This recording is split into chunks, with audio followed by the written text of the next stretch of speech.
Coba deh, pernah kepikiran nggak sih kalau di dalam lemari pakaian kita itu tersimpan ancaman yang nggak kasat mata? Nah, kali ini kita bakal bongkar bahaya tersembunyi di balik pakaian yang kita kenakan setiap hari.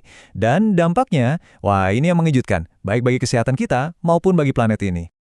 Oke, kita mulai dengan satu angka yang jujur bikin merinding. 51 triliun. Ya, beneran. Menurut para ilmuwan, segitu banyaknya perkiraan partikel mikroplastik yang sekarang ini mengapung di lautan kita. Biar kebayang ya, itu tuh 500 kali lebih banyak dari jumlah bintang di galaksi kita. Skalanya benar-benar udah nggak masuk akal. Dan ini yang bikin kaget.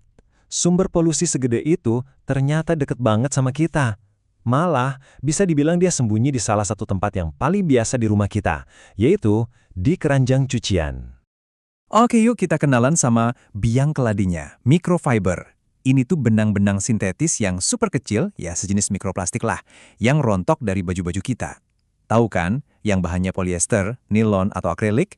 Nah, setiap kali kita nyuci, atau bahkan pas lagi dipakai aja, ribuan serat yang nggak kelihatan ini lepas kemana-mana.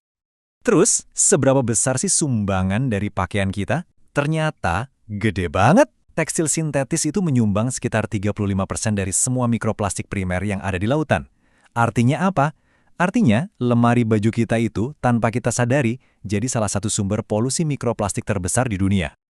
Nah, ini jadi pertanyaan kan, kalau partikel-partikel ini kecil banget sampai nggak kelihatan mata, gimana caranya para ilmuwan bisa menelitinya? Gimana coba cara kita melacak sesuatu yang pada dasarnya, ya gaib? Jawabannya ada di sebuah teknologi baru yang keren banget. Para peneliti menciptakan platform inovatif yang disebut VMAP. Anggap aja ini kayak alat forensik canggih di film-film detektif gitu, tapi khusus dirancang buat memburu jejak-jejak plastik yang paling kecil sekalipun. Jadi, gimana cara kerjanya? Gini, coba bayangin. VMAP ini pakai pewarna khusus yang nempel ke partikel plastik. Terus, disorot deh pakai kombinasi cahaya dan filter yang canggih. Hasilnya, partikel-partikel plastik yang tadinya tak terlihat, tiba-tiba jadi nyala terang, jadi kelihatan dan siap diidentifikasi. Dan hasilnya, benar-benar luar biasa.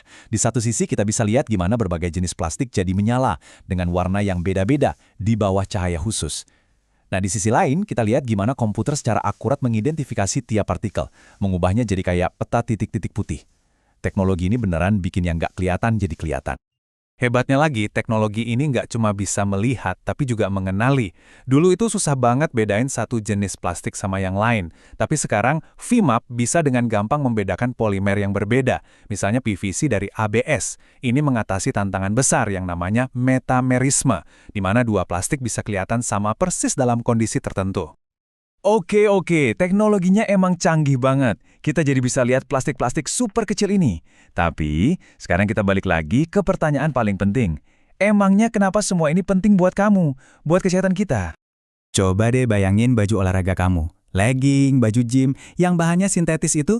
Nah, para ahli bilang ini menciptakan badai sempurna untuk paparan mikroplastik. Kenapa? Soalnya bajunya kan ketat. Terus pas kita olahraga, ada gesekan, panas badan, keringat. Kombinasi ini jadi kondisi yang pas banget buat serat-serat kecil itu nggak cuma rontok, tapi juga berpotensi diserap sama kulit kita. Nah, ini poin paling pentingnya. Masalahnya bukan cuma di potongan plastiknya aja. Seperti yang dijelaskan oleh Dr. Ofokoroye Abafe, mikroplastik ini tuh bertindak kayak kuda Troya. Mereka membawa bahan kimia berbahaya dari proses pembuatan kain, dan penelitian menunjukkan kalau bahan kimia ini bisa larut di keringat kita, diserap lewat kulit, dan akhirnya masuk ke aliran darah. Dan dampak jangka panjangnya, jujur ini yang bikin khawatir.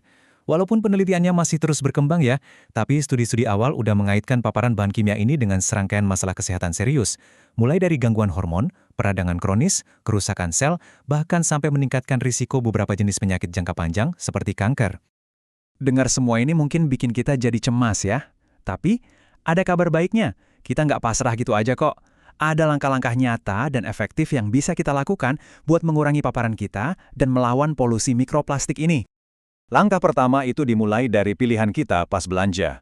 Coba deh, utamakan serat alami, misalnya kayak tencel lyocell, katun organik, rame, dan linen. Sebaliknya, coba kurangi pakaian dari serat sintetis yang bahannya dari minyak bumi, seperti polyester, nilon, dan akrilik.